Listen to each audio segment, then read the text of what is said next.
when big character moments lead to the most genuine emotion I've ever seen playing any game. Explosive, joyous, and sometimes crying.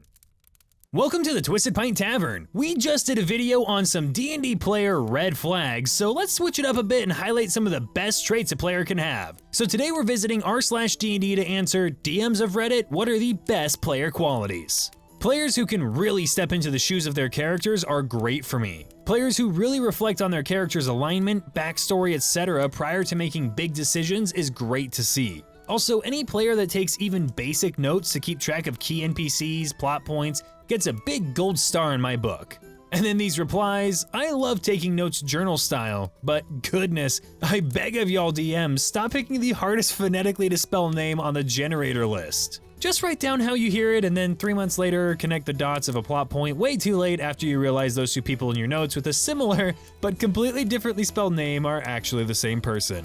So every now and then I'll ask my players to send me a copy of the notes they've taken just in case like maybe I've told them something that I forgot and I want to make sure things are consistent, etc. And it's always great seeing how they've all individually spelled and butchered the name of somebody that I thought was pretty simple. I absolutely love player investment.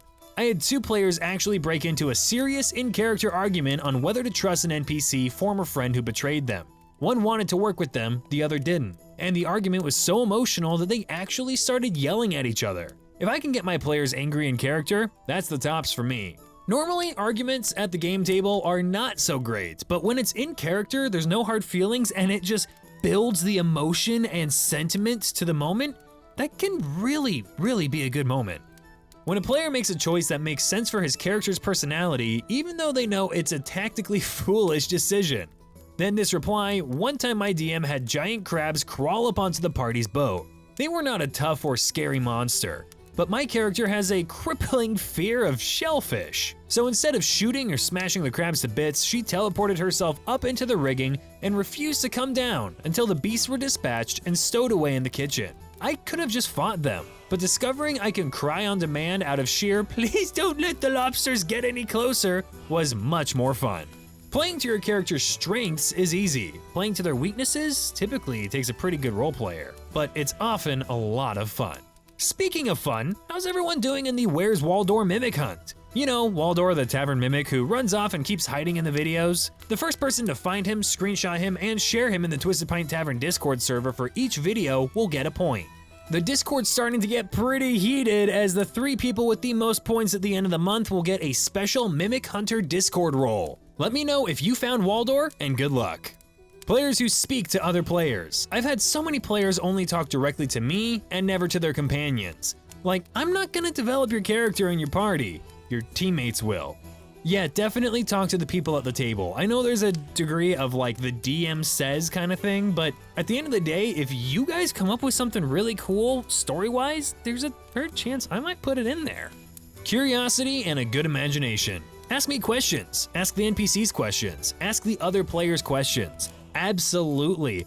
Ask the NPC, the tavern keeper, whatever, what their favorite thing on the menu is, because that right there shows me that you don't just care about the damage on the dice and defeating the BBEG, you care about the world and the people in it. Ask the other players why they're adventuring or even what their favorite color is, and that builds so much on the relationship. When big character moments lead to the most genuine emotion I've ever seen playing any game. Explosive, joyous, and sometimes crying. Some people think it's weird when those who roleplay get really into the emotions, but when you're actually there feeling that stuff, it gets intense. Generous about sharing the spotlight. Laud other players' 20s and share the pains of their ones. Hell, if they realize that ones are plot twists, they're dreamy. Play in character? Always welcome. Yet when a player recognizes that a 1 can actually be just as good for the story as a 20, that's typically a pretty good story-minded character. The ability to accept what the DM says without argument. If the DM is in the wrong, all good. If he's bending things for fun, it's the same as a player asking, can I? No one's holding a gun to your head enforcing the rules. I don't mind a little bit of rules lawyering, like if someone's like, hey, is that how this is working now? Because that's not how it is in the book, like every now and then. I don't mind it because sometimes I am wrong. But I agree, when the DM says, no, this is how it's working right now, the player needs to accept that without arguing. And luckily, I don't think I have any players that argue. except for one who just likes giving me a hard time, but there's no actual argument there. I like it when a player likes failure just as much as success. Every failure is an opportunity for a new solution and a new direction to the story, and I love it when a player is legit jazzed to take that ride with me. Like I said, get invested in my world, in my story, and I will be so invested in you and your character that there's gonna be an amazing dynamic. Consistent schedule and giving even slightly excited reactions to my silly story that I've poured my heart and soul into. For me, you don't have to be good at role-playing, just give a shit in whatever way you're comfortable with, and it makes me happy. Absolutely, not everybody's really that into role-playing, but as long as you're still engaged and having fun playing and I can see that, that's what matters.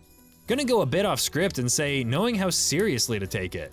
There's a certain sweet spot for me that my current players all adhere to. You take it seriously enough so that you know your shit.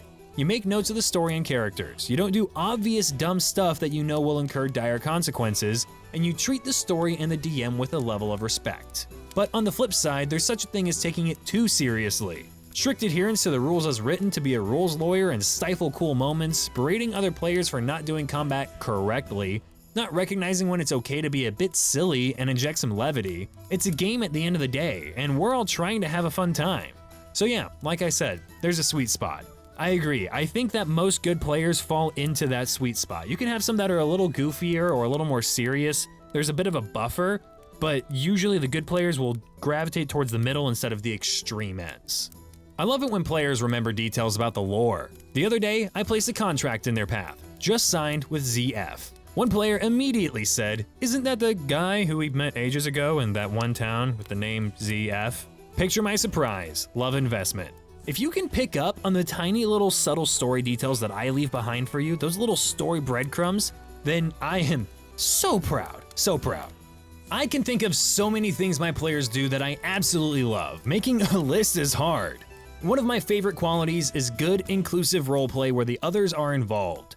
There's never any issues with someone, even me, taking a bathroom break or something during a session because when I come back, the players are all still talking in character, and they've just been going on role-playing for however long I was gone. I also love when players take "it's what my character would do" to an actual good level. Playing to your character's fears, making decisions based on their personality in a non-destructive way, and my favorite, reverse metagaming. If someone knows something or overhears something at the table when their character isn't there, but then says, "my character wouldn't know that, so I'm going to play as if I don't," that's immediately a great player to me. Some of my players have almost lost a character because half the party finds out that a PC is about to walk into an ambush. But because they don't have a way to get that message to them, the player continues going straight into the trap because they realistically have no clue. Great roleplay always deserves a reward in my opinion. An honorable mention is players who learn and remember the rules. Knowing the rules isn't required to be a good player, but knowing how to run your turn in combat or remembering your modifiers to skills certainly helps. That's gonna do it for this video. Thank you guys so much for watching. Make sure to leave a like and subscribe if you haven't done so already. And let me know in the comments or in the Discord server if you found Waldore. Remember, the first person to post a screenshot gets a point, and the 3 people with the most points at the end of the month get the Mimic Hunter Discord role. Anyway, thanks again, and all of you, keep on being great players.